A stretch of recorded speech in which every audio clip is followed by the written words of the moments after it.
네, 프레스룸 라이브는 유튜브로도 함께 시청할 수 있습니다. 궁금한 점 댓글로 남겨주시면 감사드리겠습니다. 그럼 사흘째 계속되는 이스라엘, 팔레스타인, 하마스 무력 충돌 소식부터 전해드리겠습니다.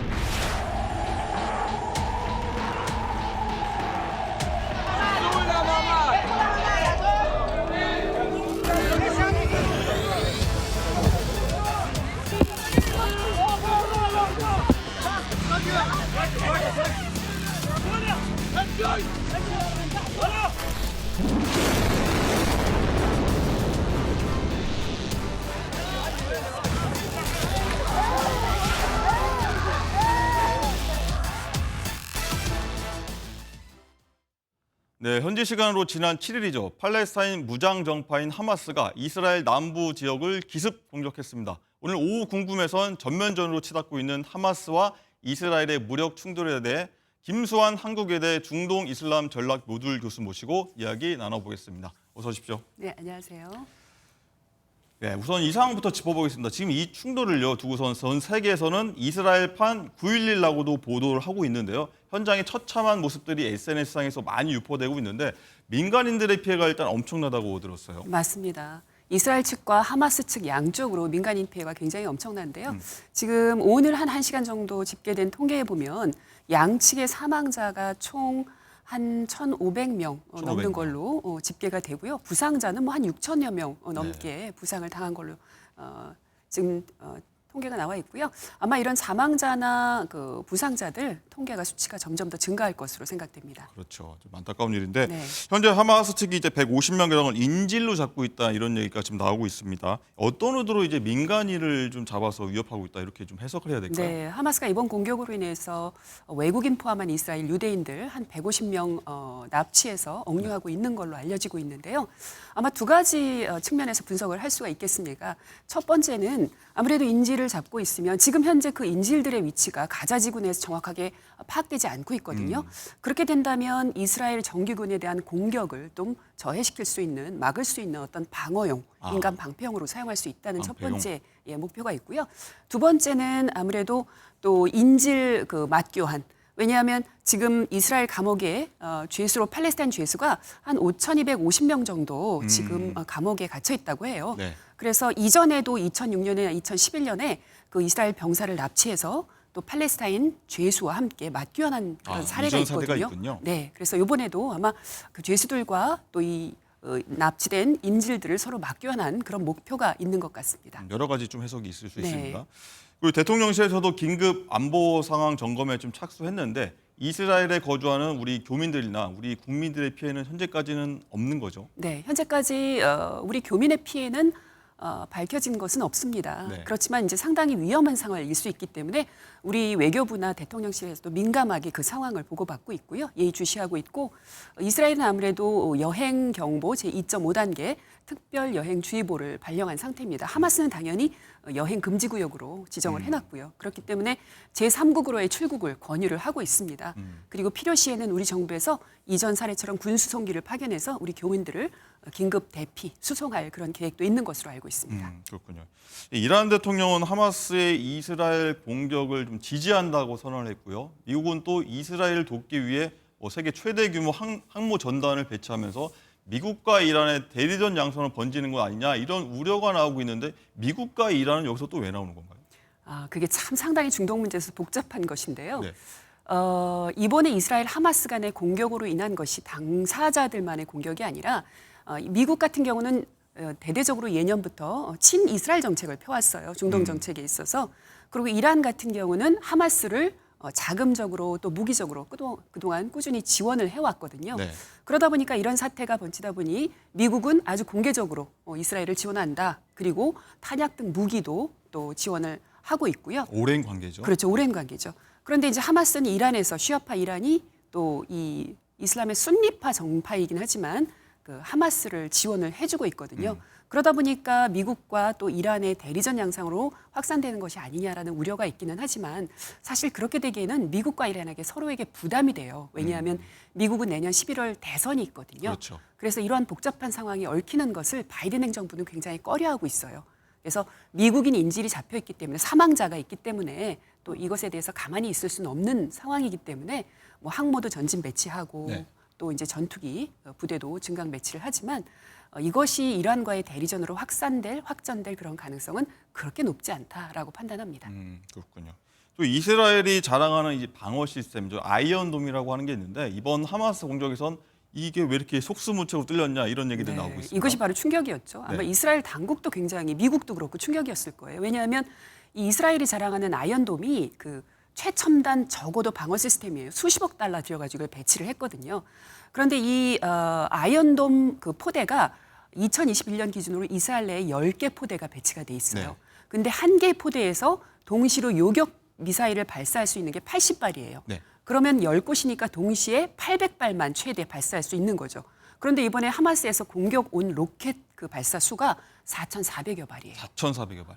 도저히 이걸 한꺼번에 방어를 할 수 없는 역량 부족이었던 그쪽에선 거죠. 도움 형태로 이제 다 포격할 수 있다고 했는데 실패한 거죠. 네, 너무 많은 로켓 발사가 있었기 때문에 그리고 또 문제가 되는 것은 세계 최강이라고 알려지고 있는 그 이스라엘의 정보기관, 그 해외 담당하고 있는 모사드가 있고요, 네. 국내 담당하고 있는 신베트가 있거든요.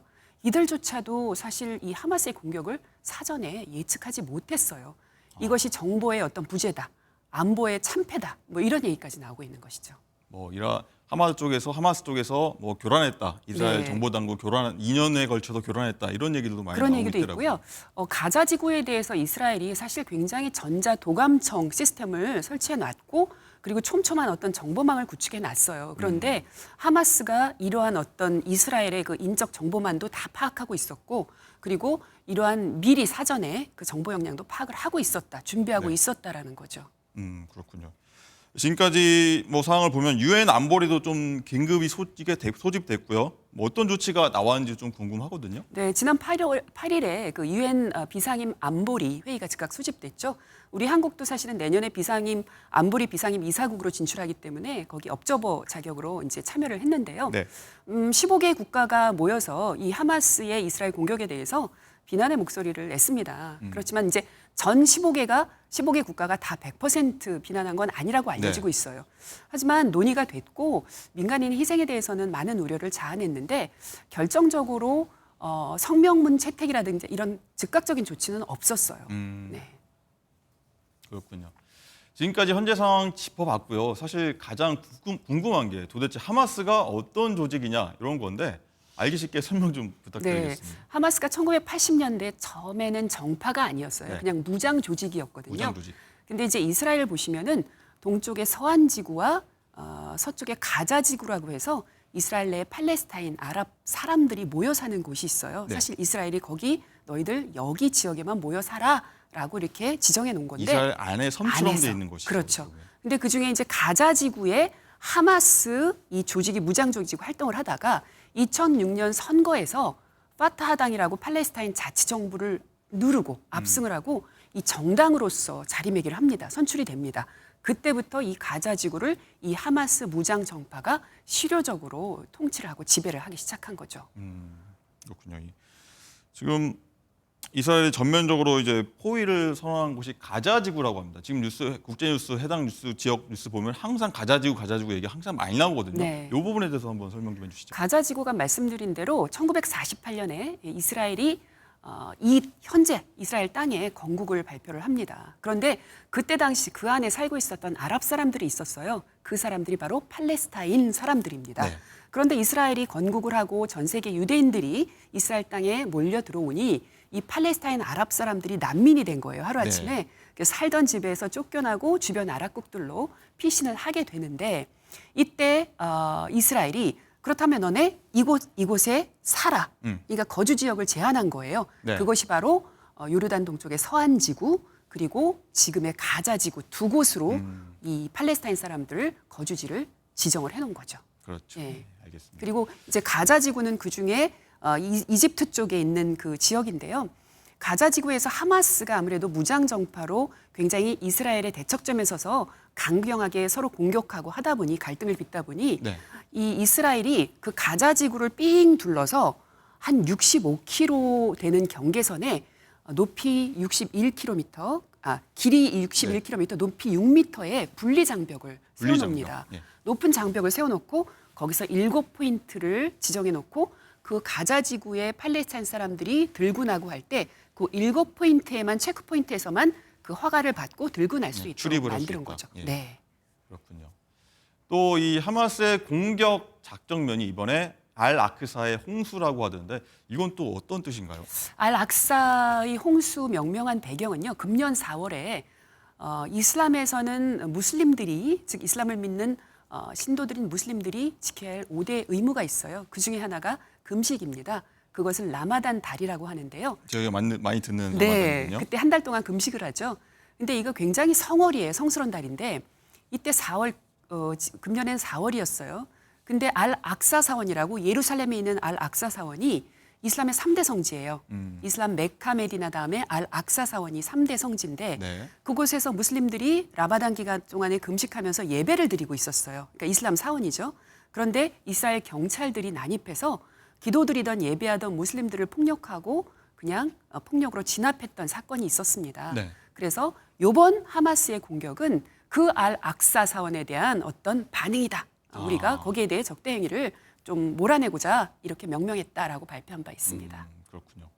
그리고 또 오늘 보도에 보면요. 하마스 측에서는 공격 목표를 달성했다면서 휴전 협상 가능성이 열려 있다고 했습니다. 일각에서는 50년 만에 5차 중동 전쟁 가능성까지 점쳐주고 있다. 이렇게 얘기 나오고 있는데 교수님 생각은 어떠세요?